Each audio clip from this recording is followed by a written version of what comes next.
পাকিস্তানের বিপক্ষে দ্বিতীয় টেস্টের আগের দিন হঠাৎ করেই শঙ্কা বাংলাদেশ শিবিরে। অনুশীলনে হাজির হয়েছেন মাহমুদুল হাসান জয়, তবে তার হাতে ব্যান্ডেজ। দেখা গেল জাতীয় দলের ফিজিও বাইজিদুল ইসলাম খানের সঙ্গে কথা বলছেন জয়। নিশ্চয়ই হাতের অবস্থায় পর্যবেক্ষণ করছেন এই ফিজিও। ইতোমধ্যেই ইনজুরির কারণে স্কোয়াড থেকে বাদ পড়েছেন এক ওপেনার সাদমান ইসলাম। তবে কি আরেক ওপেনার জয়ও খেলতে পারবেন না সিলেট টেস্ট? সেই শঙ্কা আরও পাকাপুক্ত হয় যখন তানজিদ তামিম সবার আগে নিজের ব্যাটিংটা করতে হাজির হন অনুশীলন মাঠে। সিলেট আন্তর্জাতিক ক্রিকেট স্টেডিয়ামের আউটার ফিল্ডে তখন তার সঙ্গে এসে যোগ দেন ব্যাটিং কোচ মোহাম্মদ আশরাফুলও। দেন পরামর্শ।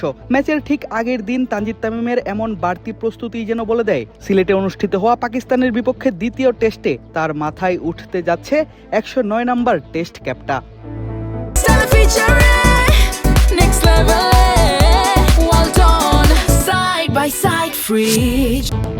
আঙুলে ইনজুরি নিয়ে তানজিদ তামিমের ব্যাটিং অনুশীলন দেখা ছাড়া যেন আর কিছুই করার ছিল না মাহমুদুল হাসান জয়ের। কিছুটা মন খারাপ হতেও দেখা গেল তাকে। রাওয়ালপিন্ডির ঐতিহাসিক টেস্ট জয়ে স্কোয়াডে থাকলেও একাদশে সুযোগ হয়নি তখন। ঢাকা টেস্টে ব্যাট হাতে ভালো করতে না পারলেও সুযোগটা নিশ্চয়ই কাজে লাগাতে চেয়েছিলেন সিলেটে। তবে ইনজুরি কি আটকে দিবে জয়ের সেই চাওয়া?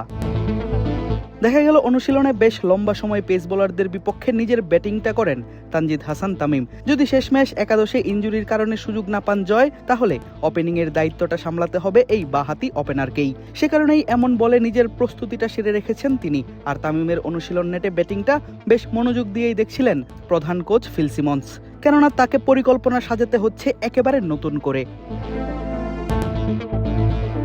গতকালই অনুশীলনে আবারও ব্যথা পেয়েছেন ওপেনার সাদমান ইসলাম। প্রথম টেস্টে পাওয়া চোট আরও বৃদ্ধি পাওয়ায় তাকে বিশ্রাম দেওয়া হয়েছে সিলেট টেস্টের স্কোয়াড থেকে। তার পরিবর্তে সুযোগ পেয়েছেন জাকির হাসান। ডিপিএল এ ঢাকা লেপার্ডসের হয়ে সেঞ্চুরি হাঁকানো এই ব্যাটারকেও দেখা গেল নিজের অনুশীলনটা সারতে।